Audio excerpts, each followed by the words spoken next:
उपमुख्यमंत्री अजित पवारांच्या अपघातग्रस्त विमानातील फ्लाईट डेटा रेकॉर्डरमधील माहिती डाउनलोड करण्यात यश, तपासाला नवी दिशा मिळण्याची चिन्ह, तर कॉकपिट व्हॉइस रेकॉर्डरमधला डेटा रिकव्हर करण्याचे प्रयत्न सुरू.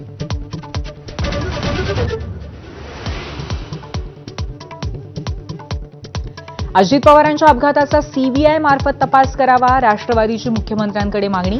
तर अजित पवारांच्या अपघातग्रस्त विमानातील ब्लॅक बॉक्स राजकारणापासून सुरक्षित नाही, रोहित पवारांकडनं पुन्हा आरोपांना खतपाणी. उपमुख्यमंत्री सुनेत्रा पवार भ्रष्टाचाराच्या विरोधात कर्तव्य कठोर. माझाच्या बातमीनंतर शाळांवर अल्पसंख्याक दर्जाची खैरात करणाऱ्या अधिकाऱ्यांच्या चौकशीचे आदेश, तर लाचखोरी प्रकरणानंतर नरहरी झिरवाळांचीही कानउघडणी.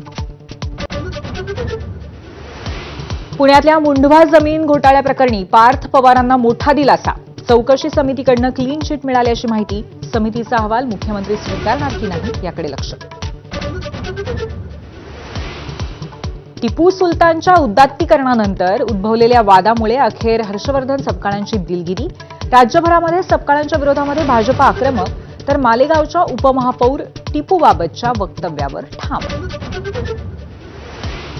पंतप्रधान नरेंद्र मोदींसह फ्रान्स राष्ट्राध्यक्ष इमॅन्युअल मॅक्रॉन मुंबईमध्ये दाखल. 114 राफेल लढाऊ विमानं आणि हॅमर क्षेपणास्त्रांच्या खरेदीला मंजुरी. भारत फ्रान्स मैत्रीचा नवा अध्याय. दिल्लीमध्ये एआयचा महाकुंभ. ऑटोमोबाईलपासून रोबोटिक्सच्या दुनियेपर्यंत एआयचा जलवा. जगभरातील दिग्गज एकाच छताखाली.